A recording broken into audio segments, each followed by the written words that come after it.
تو جواب دیا جائے گا نہ نبی ہے نہ شہید ہے نہ ولی ہے، یہ وہ مسلمان ہے جو تنہائی میں اس لیے گناہ سے بچتے تھے کہ اللہ دیکھ رہا ہے، اس تصور سے بچتے تھے کہ اللہ دیکھ رہا ہے۔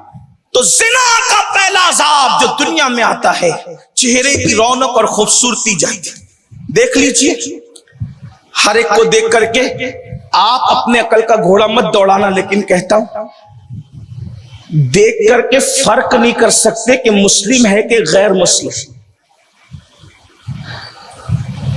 چہروں پہ ہوائیاں اڑ رہی ہے، ہوائیاں۔ کل تک مسلمانوں کے چہرے اتنے خوبصورت تھے، اللہ کی خشیت کی وجہ سے، خوف کی وجہ۔ اور دیکھنا، جو لوگ عمر ڈھلتی ہے تو چہرے کا حسن ختم ہوتا ہے، لیکن اللہ والوں کی جیسے جیسے عمر بڑھتی جاتی ہے چہرے پر شباب آتا جاتا ہے۔ کیا آپ نے حضور تاج الشریعہ کو آخری عمر میں نہیں دیکھا؟ کیا آپ نے حضور اشرف العلماء کو آخری عمر میں نہیں دیکھا؟ سبحان اللہ، سبحان اللہ۔ کیا آپ نے حضور سرکار کلا کو آخری عمر میں نہیں دیکھا؟ کہ آپ اس وقت اپنے موجودہ بزرگوں کو جن کی داڑیاں سفید ہو گئی ہے، آپ ان کی سیاہ داڑھی کے وقت کے چہروں کو دیکھیں اور اس وقت ان کے چہروں کو دیکھیں تو آپ کو پتا چلے گا داڑھی کی سیاہی سفیدی میں تبدیل ہو رہی ہے، لیکن چہرے پہ انوار بڑھتے جا رہے ہیں۔ یہ سارے تو بزرگوں کا ہی ہے، اگر ان کو نہیں دیکھا کم سے کم اپنے امیر کا چہرہ دیکھیں۔ سبحان اللہ، سبحان اللہ، نعرہ تکبیر، نعرہ رسالت، امیر سنی دعوت اسلامی۔ ان علماء کرام کا چہرہ دیکھو، عمر بڑھتی ہے تو چہرے پر جھریاں آتی ہے، لیکن جو لوگ اللہ سے ڈر کے گناہ سے بچتے ہیں، جیسے جیسے عمر ڈھلتی چلی جاتی ہے چہرے پر شباب آتا چلا جاتا ہے۔ یہ گناہ سے بچنے کی برکت ہے۔ اس لیے میں اپنی قوم کے جوانوں سے کہتا ہوں، اللہ کے بندوں، کوئی کچھ کرے نہ کرے اللہ دیکھ رہا ہے۔ ان اللہ کان علیکم رقیبا، بے شک اللہ تم پر کڑی نگرانی فرما رہا ہے۔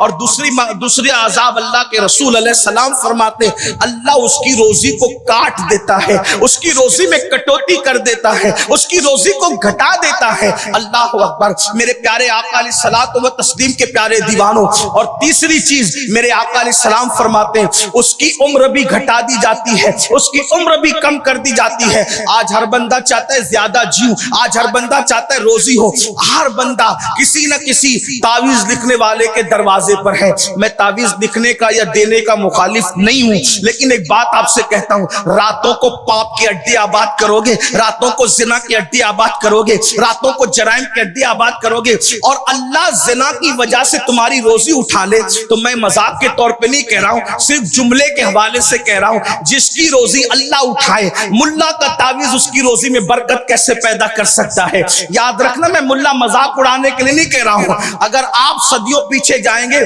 تو ملا اس شخصیت کو کہتے تھے جو علم کے اعتبار سے اپنے دور میں سب سے نمایاں اور امتیازی شان رکھتے تھے، جیسے حضرت ملا علی قاری رحمت اللہ تعالی علیہ۔ اس طریقے سے اور بھی لوگ ہیں۔ اتنی بات ضرور کہوں گا، جس کی روزی اللہ اٹھا لے، ملا کا تعویذ اس میں برکت پیدا نہیں کر سکتا۔ اس لیے مسلمانوں، اگر الٹی گنتی شروع ہوئی ہے تو کبھی سوچا بھی ہوتا کہیں ہم نے زنا تو نہیں کیا، کہیں ہم نے برائی تو نہیں کی۔ آئیے ایک بات آپ کو کہتا ہوں، تھوڑا سا ایک روایت پڑھ دوں، اس کے بعد آگے چلتے ہیں۔ غور سے سننا اور اپنے آپ کے حال پر رحم کرنے کی کوشش کرنا۔ نہیں کسی پہ رحم کرتے، کم سے کم اپنے آپ پر رحم کرو۔ فقی ابو اللہ سمرقندی رحمت اللہ تعالی علیہ ایک طویل حدیث لکھتے ہیں، جس کو اختصار کے ساتھ میں پیش کر رہا ہوں۔ ہر بندہ سوچے، دراصل لوگ تقریر سنتے تو یہ سوچتے نصیحت تو کسی اور کو ہو رہی ہے، مولانا کسی اور سے مخاطب ہے۔ یاد رکھنا، یہ بات تقریر اور وعظ و نصیحت کے اصول میں سے ہے۔ وائز اپنے آپ کو بھی اللہ کی عدالت میں کھڑا رکھے اور اپنی قوم کو بھی اللہ کی عدالت میں کھڑا رکھے، اور ہر بندہ سوچے یہ خطاب صرف مجھ سے ہے اور مجھے سے ہے، مجھے کو عمل کرنا اس پر، بس اور کچھ نہیں۔ اب تک یہی ہے، ہم کہتے ہیں تو سدھر، وہ کہتا ہے تو سدھر، وہ کہتا ہے تو سدھر، یہ تو میں سارا نقصان ہو رہا ہے۔ قرآن کہتا ہے یا ایھا الذین آمنوا علیکم انفسکم، اے ایمان والو اپنے آپ کی پہلے فکر کرو، پہلے اپنی فکر کرو۔ ہم سے خطاب ہے، اللہ کے رسول غیب دا نبی، آخری نبی کا فرمان سنو اور لرز جاؤ، اپنے آپ پر رحم کرو۔ مئی کی گرمی میں ہائے ہائے کرنے والوں، مئی کی دھوپ برداشت نہ رکھنے کی مئی کی دھوپ برداشت نہ کرنے کی طاقت نہ رکھنے والوں، مئی کی دھوپ برداشت کرنے کی طاقت نہیں ہے جسم میں، مکھی اور مچھر کے ڈنک کو سہنے کی طاقت نہیں ہے جسم میں، اللہ اکبر، آنکھوں کے اندر کچرا چلا جائے برداشت کرنے کی طاقت نہیں ہے، چھوٹا سا کانٹا چپ جائے برداشت کرنے کی طاقت نہیں۔ اتنے کمزور انسان تو اللہ کے عذاب کو کیسے برداشت کر سکے گا؟ دیکھ تیری اور میرے نبی کیا فرما رہے ہیں، یہ محفل واعظ و نصیحت لطیفے کے لیے نہیں، آپ کو جنت کے سرٹیفکیٹ دینے کے لیے نہیں، آپ کے سروں پر ہاتھ رکھ کر سہلا کر کے آپ کو سلانے کے لیے نہیں، یہ تو بانگے درا کے طور پر ہے۔ یہ گھنٹی بج رہی ہے، سونے والوں جاگتے رہیو، سونے والوں جاگتے رہیو۔ میرے امام نے کہا تھا سونا جنگل، رات اندھیری، چھائی بدلی کالی ہے، سونے والوں جاگتے رہیو، چوروں کی رکھوالی ہے، آنکھ سے کاجل سانپ چرا لے یا وہ چور بلا کے ہے، تیری گٹری ٹاکی ہے اور تو نے نیند نکالی ہے، سونا بن ہے، سونا پاس ہے، سونا زہر ہے، اٹھ پیارے، تو کہتا ہے نیند میٹھی، تیری متھی نرالی ہے۔ اللہ اکبر، یہ جو چور ہے نا، چور یہ صرف بدعقیدے نہیں ہے، بدعقیدوں کے ساتھ اپنا نفس بھی بدترین دشمن ہے۔ کہتے ہیں رضا نفس دشمن ہے، دم میں نہ آنا۔ کہاں تم نے دیکھے ہیں چندرانے والے جو سب سے بچ جاتا ہے؟ نفس سے بچنا مشکل ہوتا ہے، نفس سب سے بڑا دشمن ہے۔ رمضان شریف میں شیطان تو قید میں چلا جاتا ہے لیکن نفس قید میں نہیں جاتا۔ یاد رکھنا، نفس وہ شریر گھوڑا ہے، اس کو تھوڑی بھی ڈھیل دو گے تو وہ جہنم میں لے جا کر کے گرا دے گا۔ اس لیے غور سے سننا، تمہارے اور میرے سچے نبی، خاتم النبیین، قائد المرسلین، غیب دا نبی ہم پر احسان کرتے ہوئے جہنم کے احوال پہلے کے پہلے بتا رہے ہیں۔ میرے آقا فرماتے ہیں قیامت کے دن زانی اس حالت میں آئیں گے، قیامت کے دن زنا کرنے والے۔ میں تھوڑا سا اپنے بزرگوں سے، علماء سے معافی چاہتے ہوئے میں کھل کر اپنے جوانوں کے سامنے بات رکھنا چاہ رہا ہوں تاکہ جو بے پڑھے لکھے میری طرح کچھ محفل میں آئے ہوں گے ان لوگوں تک بھی بات پہنچ جائے اور وہ بھی سمجھ جائے، تاکہ کوئی یہ نہ سمجھے کہ بات مشکل تھی اس لیے سمجھ نہ سکا۔ میں معذرت چاہتے ہوئے اگر کسی کے کانوں پر میرے جملے گرا لگے، ادب سے ہلکے لگے، مقام اور معیار سے گرے ہوئے لگے، میں ان سے پہلے ہی معذرت چاہتا ہوں، لیکن اتنا ضرور ہے مجھے اپنی قوم سے آج بات کہہ لینے دے۔ اگر مجھے حکم دیا گیا ہے اللہ اللہ زنا کرنے والے لڑکے اور لڑکیاں غور سے سنیں، ان کے ذریعے سے اللہ ان کے کان تک آواز پہنچائے۔ میرے اور آپ کے آقا فرماتے ہیں قیامت کے دن زنا کرنے والے اس حال میں آئیں گے کہ ان کے چہرے پر جہنم کی آگ بھڑک رہی ہوگی اور ان کی اپنی شرمگاہ سے اتنی گندی اور خطرناک بدبو آ رہی ہوگی کہ اس بدبو سے پورا محشر ان کو پہچانے گا کہ یہ زانی ہے، زانی۔ ہنسنے کی بات نہیں، صرف سمجھانے کے لیے ایک بات کہوں، 5 لوگ محفل میں بیٹھے اور اگر کسی کی گیس نکل جائے اور اس میں بدبو ہو تو اس وقت انسان کو کتنی شرم آتی ہے۔ ایک ریئل چیز کہہ رہا ہوں میں، کوئی ہنسنے ہنسانے کی بات۔ 5-7 لوگ بیٹھے ہو، پیٹ کی ہوا نکل جائے اور اس میں بدبو ہو تو آدمی کو کتنی شرم آتی ہے۔ جہاں صحابہ ہوں گے، اولیاء ہوں گے، انبیاء ہوں گے، وہاں زانیوں کی شرمگاہ کی بدبو میدان محشر والوں کے دماغ کو چاٹے گی، بے چین کرے گی، اور لوگ ان کی شرمگاہوں کی بدبو کو دیکھ کر پہچانیں گے کہ یہ زانی ہے، زانی۔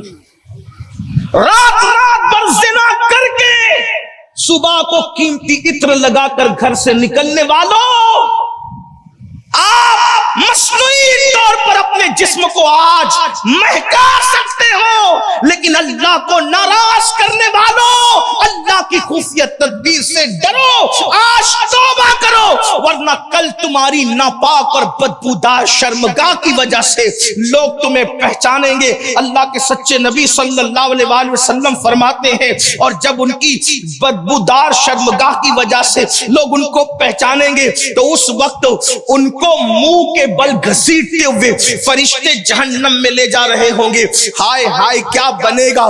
2-2 منٹ کی لذتوں کی خاطر میرے اللہ کو ناراض کرنے والوں, کیا اللہ نے نکاح کا تصور نہیں دیا؟ کیا اللہ نے نکاح کی اجازت نہیں دی؟ ارے نادان, کوئی نیکی ایسی ہے جو ایک نبی نے کی, دوسرے نبی نے نہیں کی, تیسرے نبی نے کی, چوتھے نبی نے نہیں کی. بہت ساری نیکیاں ایسی ہیں, بہت سارے ایسے کام ہیں جن کو ہم نیکی کہتے ہیں لیکن ایک نبی نے کی, دوسرے نبی نے نہیں کی. ان کے زمانے میں ایسے حالات نہیں تھے. اس طریقے سے آپ دیکھتے چلے جائیں, بہت سارے نبی شہید ہوئے, دوسرا نبی شہید نہیں ہوا. اسی طریقے سے اور دیکھیں, کسی نبی نے ہجرت کی, دوسرے نبی نے ہجرت نہیں کی. کسی نبی نے بیوی کے ساتھ ہجرت کی, کسی نبی نے بغیر بیوی کے ہجرت کی, کسی نبی نے بیوی بچوں کے ساتھ ہجرت کی, کسی نبی نے یوں ہی اکیلے ہجرت کی. یعنی نیکیوں کے اندر ایسا ہوا ہے. لیکن نکاح ایسی عبادت اور نیکی ہے ہر نبی نے کی ہے. کوئی نبی کا دامن نکاح سے خالی نہیں ہے سوائے ایک نبی حضرت عیسیٰ علیہ السلام کے.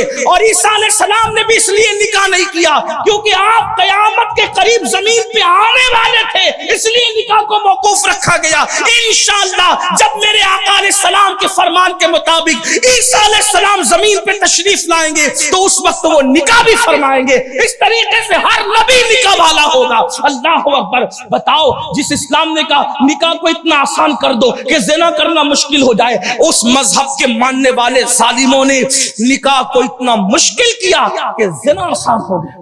زنا پھیل گیا, زنا کی بدبو پھیل گئی. ہمارے بزرگوں نے لکھا نکاح اتنا آسان تھا قرون اولیٰ میں کہ اگر کسی کی ایک بیوی مر جاتی تو اس کا جنازہ اٹھنے سے پہلے اگر وہ دوسرا نکاح کرنا چاہے, کسی نے کیا نہیں, اگر کرنا چاہیں تو کر سکتا تھا. اتنا آسان تھا نکاح, اتنا آسان تھا نکاح. بیواؤں کا نکاح بھی آسان تھا. آج کل تو حال یہ شرافت کی علامت یہ ہے کہ میں 24 سال میں بیوہ ہو گئی تو دوسرا نکاح نہیں کروں گی, میں سب سے زیادہ شریف. پھر بعد میں چاہے اور افواہیں گھومتی رہے اور معاملات ہوتے رہے, میں کچھ نہیں کہتا اس پر. شرافت بیوہ ہو کر گھر بیٹھنے کا نام نہیں ہے. اسماء بنت عمیس سے بڑھ کر کے اس دور میں کون شریف خاتون ہو سکتی ہے؟ حضرت اسماء کا پہلا نکاح حضرت جعفر طیار کے ساتھ ہوا. حضرت جعفر کی شہادت ہوئی, وہ نہیں رکی, انہوں نے سیدنا صدیق اکبر کے ساتھ نکاح کیا. صدیق اکبر کا وصال ہوا. اسماء بنت عمیس کا تیسرا نکاح 2 بار بیوہ ہونے کے بعد مولا کائنات مشکل کشا سیدنا علی مرتضیٰ سے ہوا. میں حضرت اسماء کی جوتیوں پہ اپنا دل رکھ کے قربان ہونا چاہتا ہوں. کتنے بڑے بڑوں کی بیوی بنی.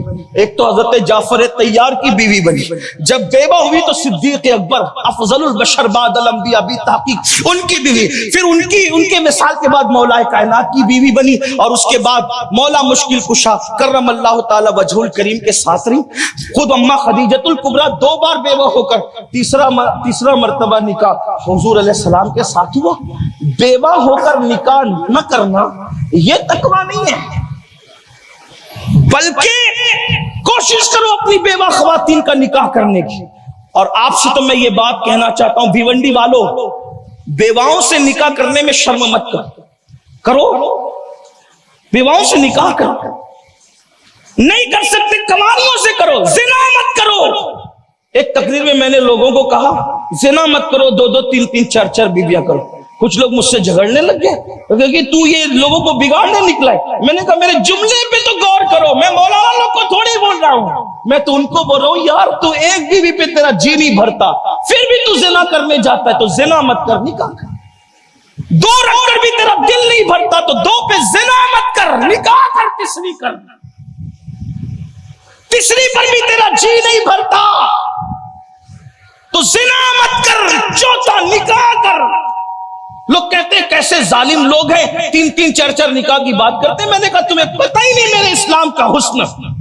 اسلام سے پہلے لوگ 100 بیویاں رکھتے تھے, 99 رکھتے تھے, 80 رکھتے تھے, 70 رکھتے تھے, 75 رکھتے تھے, 300 رکھتے تھے. جب اسلام آیا تو اسلام نے سینکڑوں لا تعداد کا تصور ختم کیا. لوگ بھونکتے, اسلام نے کہا 4 اسلام نے کیا کہا, تجھے کیا خبر.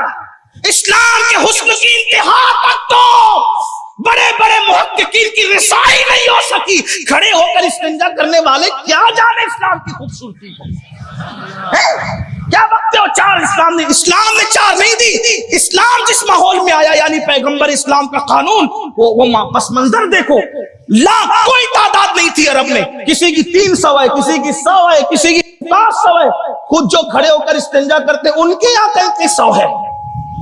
اگر نام لے تو پھر دکھ ہوتا ہے لوگوں کو. لیکن ایک بات کہو, اسلام نے کیا کیا؟ یہ اسلام کا حسن ہے. اسلام نے کہا فَانكِحُوا مَا طَابَ لَكُم مِّنَ النِّسَاءِ مَثْنَىٰ وَثُلَاثَ وَرُبَاعَ فَإِنْ خِفْتُمْ أَلَّا تَعْدِلُوا فَوَاحِدَةً. اسلام نے کہا جو تمہیں پسند آئے ان عورتوں سے نکاح کرو. اے اللہ, جو جدھر نظر اٹھے ادھر ہی بھاگ جائے, ادھر بھاگ جائے. نہیں, جو پسند آئے ان سے نکاح کرو. کتنی؟ مثنا 2 ثلاثہ 3 رباع 4.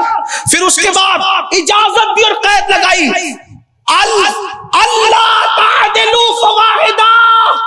اور ان کے درمیان انصاف نہیں کر سکتے تو ایک ہی پہ اکتفا کرو. اے اسلام, یہ تیرا احسان ہے کہ 500 300 کرنے والوں کو تو نے 4 پہ لا کے کھڑا کر دیا. اسلام کا احسان ہے عورتوں پر. اسلام نے 4 پہ لا کے کھڑا کیا ہے. لیکن آپ سے کہتا ہوں, اگر زنا کو روکنا ہے نکاح کو عام کرنا پڑے گا. اور یہ بات بھی میں کسی خوف کے بغیر کہتا ہوں, اگر ایک بیوی کے بعد زنا سے نہیں رکتے, مجھے ان ظالم ماں باپ بھائیوں پر بھی افسوس ہے. مجھے یہ خیال بھی ہے بھیونڈی والے اس کے بعد نہ بلانا چاہے تو شوق سے نہ بلائے. نہ مجھے کہیں جانے کا شوق ہے اور نہ کسی کے بلانے کا میں منتظر ہوں, اس لیے کہ مجھے ایک ہی جگہ جانے کا شوق ہے بس, اور وہیں رہ جانے کا شوق ہے. وہ میرے محبوب کا آستانہ, میری منزل ہے ان کا آستانہ. مسلسل ایک سفر ہے اور میں ہوں, وہاں جانے کا شوق ہے, وہی رہ جانے کا شوق. ایک بات آپ سے کہوں بھیونڈی والوں, اگر بچہ زنا کرتے پکڑائے پورا سماج اس کی حمایت میں کھڑا رہتا ہے. باپ بھی, بھائی بھی, بہن بھی, ماموں بھی, سسرال والے بھی. زنا کرتے پکڑائے گا سب کھڑے رہیں گے. لیکن اگر اس نے زنا سے بچنے کے لیے دوسرا یا تیسرا نکاح کر لیا تو ماں کہتی تیرے سے میرا کوئی تعلق نہیں, باپ کہتا میرا تیرے سے کوئی تعلق نہیں. کتنا ظالم معاشرہ ہے. زنا کو صرف نکاح کی وجہ سے کنٹرول کیا جا سکتا ہے. میں ان کو نہیں, ایک بیچارے ناکھاں ایک بار ایک پروگرام میں میرے ساتھ ہو گئے, وہ لائیو پروگرام میں, کہا حضرت آپ کی سب بات اچھی ہے, آپ یہ دوسری نکاح کی بات اچھی نہیں کرتے. میں کہا ناکھاں صاحب آپ کو نہیں کہہ رہا ہوں, وہ جو ادھر ادھر منہ مارتے پھر رہے ان سے کہہ رہا ہوں کہ زنا مت کرو, نکاح کرو. میری بات تو سمجھو, میں بات جو کہنا چاہتا ہوں, اگر یہ بات تھی کہ میں ہر ایک کو کہتا تو میں ہی نہ کر لیتا پہلے. بات یہ کہہ رہا ہوں کہ ایک روٹی سے جس کا پیٹ نہیں بھرتا اور گھر میں ایک ہی روٹی ہے, وہ دوسری کھلا کے کھا رہا ہے, چھین کے کھا رہا ہے, کسی کی روٹی پہ نظر ڈال رہے تو اس کو کہا جاتا ہے بھیا ایک پہ تیرا پیٹ نہیں بھرتا, دوسری کھا لے مگر چوری نہ کر, کسی کی روٹی پہ نظر نہ ڈال. یہ اسلام کا تصور ہے میرے بھائی, آپ سمجھتے کیا ہو؟ اس لیے میری گزارش ہے نوجوانوں, زنا کرنے والا بزدل ہے اور زنا سے بچنے کی نیت سے نکاح کرنے والا بزدل نہیں بلکہ بہادر ہے. آج آپ کے ساتھ ہم کھڑے ہیں, کل قیامت میں تمہارے ساتھ رسول اللہ کھڑے ہیں. جو گناہ سے بچنے کی نیت سے نکاح کو عام کرو اور دوسروں کو تصور دو, اور یاد رکھنا ظالم معاشرے کا گلا گھونٹ دو اور بتا دو ہم لوگوں کی رضا کے قائل نہیں ہیں بلکہ ہم تو یار کی خوشی چاہتے ہیں. واللہ ورسولہ احق ان یرضوا. تو بات دور نکل گئی. زنا پہ کنٹرول کے کئی طریقے. نمبر 1, اگر اللہ نے نوازا ہے نکاح کرو. اور خواتین سے کہتا ہوں کہ میرے جانے کے بعد میرے ایک دوست نے کہا بھیا جس دن سے آپ انٹرنیٹ پر آئے ہیں ہر روز میاں بیوی بیٹھ کے ساتھ میں بیان سنتے تھے, دوسرے نکاح کی فضیلت کیا بیان کی. بابی نے کہا ان کو نہیں لگانا. میں کہا بابی نہیں سنتی تو میں نے کیا کرنا, نہ لگانا تو نہ لگانا. میرا عادت تو یہ ہے جو پیا کو بھائے اختر وہ سہانا راگ ہے, جس سے ناخوش ہے پیا وہ راگنی اچھی نہیں. بھابھی اس پہ شامل ہی نہیں ہے, اس کو اچھی لگے کہ بری لگے, میرے یار کو اچھی لگے, بس میں نے وہی بات کہی. 2-3 ہفتے کے بعد پھر اس کے بعد خبر آئی کہ وہ سنتی ہو گئی. میں نے کہا کیوں سنتی ہو گئی؟ تو پھر وہ بڑا حادثہ آیا اور پھر سہیلیوں کا جو حادثہ ٹکرایا اور اس کے بعد میری بات سمجھ میں تب پتا چلا کہ شوہر زانی کہلائے اس سے بہتر ہے کہ شوہر 2-3 بیویوں کا شوہر کہلائے. یہ بات آج کل ہمیں تانا دیا جا رہا ہے اگر مسلمانوں کے ساتھ نکاح کرو گے تو سوکن کا صدمہ سہنا پڑے گا. میں نے کہا سوکن کا صدمہ نہیں ہے. یہ ضرور ہے کہ بیوی فخر سے کہے گی میرا شوہر زنا کے اڈے پہ نہیں پڑا ہوا ہے, میرا شوہر میری طرح کسی دوسری بیوی کے بستر پہ موجود. ہاں ہاں یہ بات ہے. میں لوگوں کو ایک بات کہتا ہوں, دیکھو انڈیا میں ہے کہ نہیں ہے یہ آپ کی ذمہ ہے, لیکن برا مت ماننا انڈیا والوں, گوگل پہ سرچ کرنا. ہمارے مسلمان کے اندر, ایمان والوں کے اندر ایک بیوی ایک شوہر کی 4 بیویاں آپ کو ملے گی, لیکن ہمارے مذہب میں ایک بیوی کے 5 شوہر نہیں ملیں گے. اب یہ 5 شوہر ایک بیوی کے کہاں, یہ آپ کو گوگل پہ سرچ کرنا پڑے گا. کس ملک میں ڈھونڈنا آپ کو ہے, افریقہ میں, یورپ میں, امریکہ میں, کہاں, یہ آپ کی ذمہ داری ہے. میں نہیں بتا پاؤں گا اس کو اس وقت آپ کو. تو میں نے سوچا وہ لوگ ہمیں سکھائیں گے دوسری نہ کرو تیسری نہ کرو, جو ایک ایک بیوی کے ساتھ 5 بھائی رہ چکے وہ ہمیں سکھائیں گے. اس میں کیا عیب ہے؟ میں نے کہا عیب یہ ہے کہ ہم عورت کو سمجھتے تالے کی طرح. بات سمجھ آتی ہے؟ عورت کیا ہے بولے, تالے کی طرح. تالا نہیں ہے, تالے کی طرح. اور شوہر کو سمجھتے چابی کی طرح. جو تالا ہر چابی سے کھل جاتا ہے وہ تالا معتبر نہیں رہتا, اٹھا کر پھینک دیا جاتا ہے کہ نہیں؟ بات سمجھ میں نہیں آئی؟ میں مشیر بھائی کی طرح نہیں کہوں گا بولو سبحان اللہ, اور یہ سبحان اللہ بولنے کی بات بھی نہیں, اس لیے کہ میرا عنوان ہی ایسا چل رہا ہے کہ آپ پھنس جائیں گے کہ کہاں کہیں کہاں نہ کہیں. چپ چاپ ہی سننے لگی, توجہ کریں. اگر تالا ایک ہر چابی سے کھل جائے تو وہ تالا غیر معتبر ہوتا ہے. بات سمجھ میں آتی ہے؟ رکھا جائے گا کتنا بھی خوبصورت ہے, اٹھا کے کباڑ خانے میں بھنگار میں پھینک دیا جائے گا. یہی تو ہے, تالا ہر چابی سے کھلے معتبر نہیں رہتا. لیکن اگر ایک چابی کئی تالوں کو کھول دے تو اس چابی کی قیمت بڑھ جاتی ہے. پھر اس کو کی نہیں کہا جاتا بلکہ اس کو ماسٹر کی کہا جاتا ہے. تو ہمارے یہاں مرد چابی کی طرح ہے جو کئی تالے کھول لیتا ہے, اور عورت تالے کی طرح ہے جو ایک ہی چابی سے کھلتی ہے, کئی چابیوں سے نہیں کھلا. یہ ہمارے تصور, کیونکہ ہماری عورت بہت مقدس ہے. تو بات چل رہی تھی زنا پر, اس کو جلدی جلدی پڑھوں چونکہ حضرت جیسی تشریف لائیں گے عنوان اتنا نازک ہے میں وہی ختم کر دوں گا, حضرت کے سامنے نہیں کہہ سکوں گا. بات سنیں, اللہ کے رسول علیہ السلام فرماتے ہیں کہ جہنمیوں کو جہنم کے اندر منہ کے بل گھسیٹتے ہوئے لے جایا جائے گا, اور پھر حضرت زانیوں کو جہنم کے اندر منہ کے بل گھسیٹتے ہوئے لے جایا جائے گا, اور پھر حضرت مالک ان کو آگ کی قمیص پہنائیں گے. آگ کی قمیص, جہنم کی آگ کی بنی ہوئی قمیص حضرت مالک زانیوں کو پہنائیں گے جو داروغہ ہے جہنم کے. اور اونچے اور مضبوط پہاڑ پر اگر اس قمیص کو رکھ دیا جائے تو پہاڑ بھی جل کر ریزہ ریزہ ہو جائے. ایسی قمیص جو پہاڑ کو جلا کے خاکستر کر دے, جو پہاڑ میں آگ لگا دے, سرما بنا دے, وہ آگ کی قمیص قیامت کے دن جہنمیوں کو پہنائی جائے گی. اللہ اکبر. اور پھر حضرت مالک فرمائیں گے اے آگ کے فرشتوں, ان زانیوں کی آنکھوں میں آگ کی سلاخیں پھیر دو. ان زانیوں کی آنکھوں میں آگ کی سلاخیں پھیر دو, کیونکہ یہ اپنی آنکھوں سے حرام دیکھتے تھے. اب یہاں تھوڑا رک کر کے ایک بات عرض کروں. اس کا مطلب زانی زنا کی طرف اس وقت تک نہیں بڑھتا جب تک وہ حرام نہ دیکھے. جیسے کسی عورت کو دیکھا, اس کے حسن کو دیکھا, خوبصورتی کو دیکھا, یا پھر آج کے دور میں گندی فلمیں دیکھیں, انٹرنیٹ کی جو تباہ کاریاں ہیں وہ کتنی تباہی مچا رہی ہے. لا الہ الا اللہ. 22-25 سال کی عمر میں پہنچ کر لڑکوں کو اور لڑکیوں کو جو باتیں نہیں پتا چلتی تھی, آج وہ 15-16 سال کی عمر میں وہ سب کچھ دیکھ چکے ہیں, انہیں سب کچھ پتا ہے, وہ سب کچھ باتیں کر رہے ہیں, اور پھر اس کے بعد دیکھ رہے ہیں. آپ کو بتاؤں کیا کہیں کیسے کہیں؟ یہ دستور زباں بندی ہے کیسا تیری محفل میں، یہاں تو بات کرنے کو ترستی ہے زبان میری۔ ہمارا پڑوس میں ایک ملک بنا کلمے کے نام پر، بڑا ناز ہے ان لوگوں کو۔ اور آپ سے کہتا ہوں، جب سروے کیا گیا کہ سب سے زیادہ گندی فلمیں کس ملک میں دیکھی جاتی ہے، تو جو ملک کو کلمے کے نام پہ بنائے اس ملک کا نام پہلے نمبر پہ آیا۔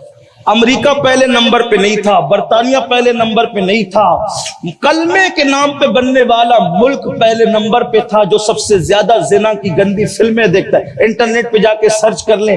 آپ سے پوچھتا ہوں مسلمان بھائیوں، سوچو تو صحیح، یہ گندگی جو آنکھ سے دیکھ رہے ہو، اللہ کے رسول فرما رہے آنکھوں میں جہنم کی آگ کی بنی ہوئی سلاخیں ڈالی جائے گی، اور کیا ملتا ہے؟ یہ جو انٹرنیٹ پر جو گندے مناظر اور گندگی دیکھتے ہو، ایک تو زنا کا جذبہ پیدا ہوتا ہے، نمبر 2 اپنے ہی ہاتھوں سے اپنے ہی جسم کے ساتھ کھیلنے کا جذبہ، جس کو اردو زبان میں مشت زنی کہتے ہیں۔ اپنے ہی ہاتھوں سے اپنی جوانی کو ضائع کرتے ہیں، اس لیے کہ شادی نہیں ہوئی، گندے مناظر دیکھ رہے ہیں، گندے مناظر دیکھ رہے ہیں تو مشت زنی کر رہے ہیں۔ اور مشت زنی کرنے کا حال کیا وہ آپ کو بتاؤں۔ 124 پاگلوں کا انٹرویو لیا گیا۔ کتنوں کا؟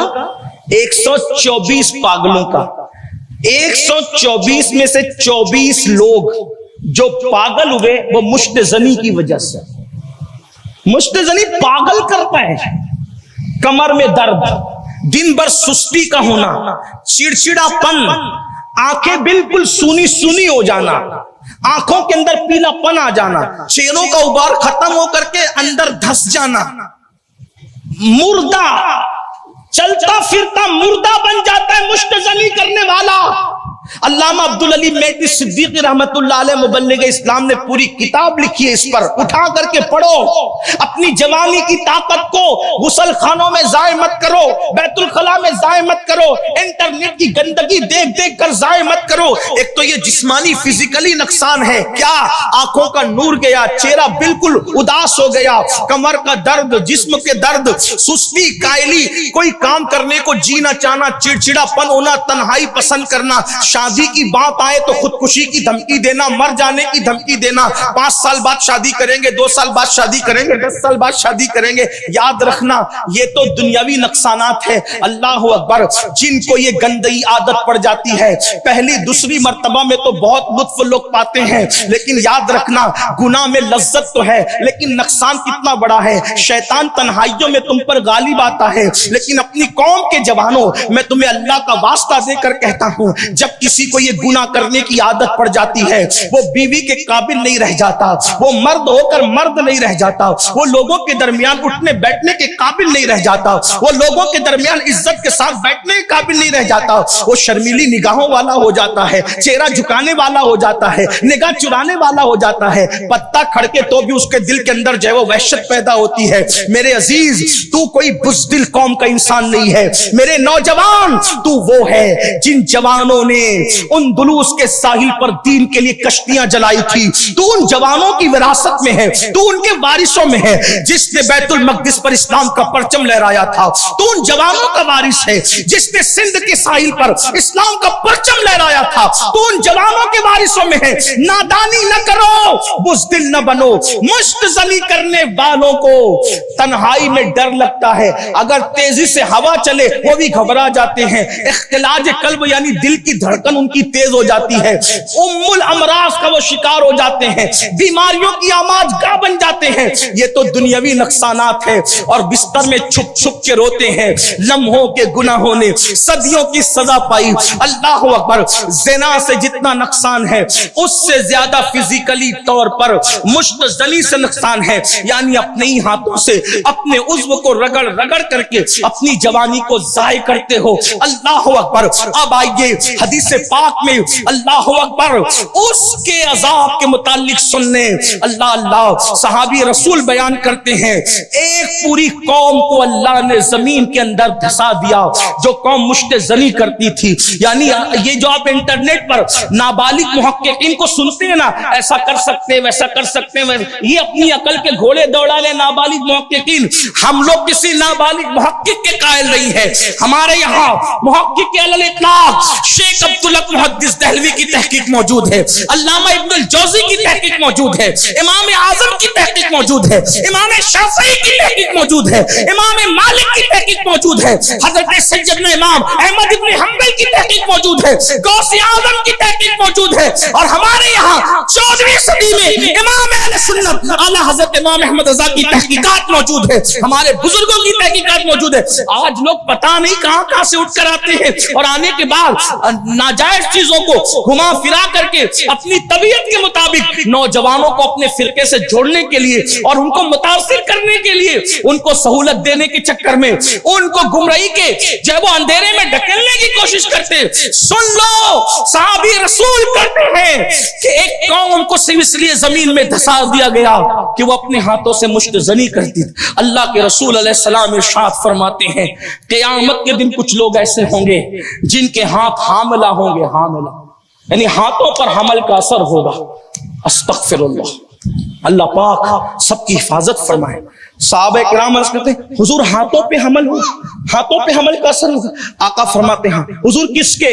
فرمایا جو اپنے ہاتھوں سے اپنے عضو کو شرم کو رگڑتے ہوں گے اور رگڑ کر کے اپنی جوانی کو ضائع کرتے ہوں گے, جب وہ قیامت کے دن اٹھیں گے تو ان کے ہاتھ حاملہ ہوں گے, حاملہ.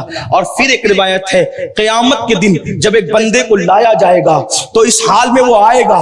سن لیں اے میری قوم کے جوانوں, خدا کے لیے اپنے آپ پہ رحم کرو, دنیا اور آخرت کو تباہ نہ کرو, برباد نہ کرو. تم اپنی قوم کا بڑا قیمتی سرمایہ ہو. تمہارے درمیان ننگی فلمیں لا کر, تمہارے درمیان گندی فلمیں لا کر, تمہارے درمیان گندے مناظر لا کر تمہیں تباہ کیا جا رہا ہے, تمہیں برباد کیا جا رہا ہے. خدا کے لیے تم بربادی کے چکر میں نہ آؤ, اپنی نگاہوں میں تقدس پیدا کرو. آؤ آؤ, ایک شخص کو میدان محشر میں لایا جائے گا اور اس حالت میں لایا جائے گا جب وہ آئے گا تو اس وقت اس کے پاس کٹے ہوئے سر کے یعنی بغیر سر کے ہزاروں بچے ہوں گے اور کٹے ہوئے سر کے بچے کہیں گے انصاف انصاف انصاف, آج عدل کا دن ہے, آج انصاف کا دن ہے. قدرت کا منادی کہے گا کیا چاہتے ہو؟ تو وہ کٹے ہوئے بچے جو بغیر سر کے بچے ہوں گے کہیں گے کہ یہ وہ شخص ہے جس نے ہمیں نالیوں میں بہا دیا تھا, جس نے ہمیں غسل خانوں میں بہا دیا تھا. یعنی اپنی شرم کی جگہ کو مل مل کے اس نے اپنی جوانی کو, اپنے مادے کو جو ہے وہ ضائع کر دیا تھا. اسی کے اندر ہم موجود تھے, اس لیے کہ ایک قطرے کے اندر لاکھوں بچوں کی پیدائش کی صلاحیت ہوتی ہے. تو جس نے قطرہ ضائع کیا اسے لاکھوں بچوں کے قتل کا ذمہ دار ٹھہرایا جا سکتا ہے. اللہ اکبر. آپ غور کریں, اللہ کا عذاب برداشت کرنے کی طاقت ہے, قوت ہے. جب اللہ نے حلال ذرائع پیدا کیے ہیں تو کیوں حرام کے اندر ڈوبے ہو, کیوں گندی فلمیں دیکھتے ہو, کیوں انٹرنیٹ کی نوستوں میں ملوث ہو؟ اب بہت سے لوگ کہتے ہیں ہم نکلنا چاہتے ہیں, نکل نہیں پا رہے ہیں. بس ایک بات آپ سے کہتا ہوں, ہر گناہ سے نکلنے کا, بچنے کا سب سے خوبصورت ذریعہ یہ ہے جب بھی گناہ کرنے کو طبیعت چاہے تو یہ تصور کرنا اللہ دیکھ رہا ہے.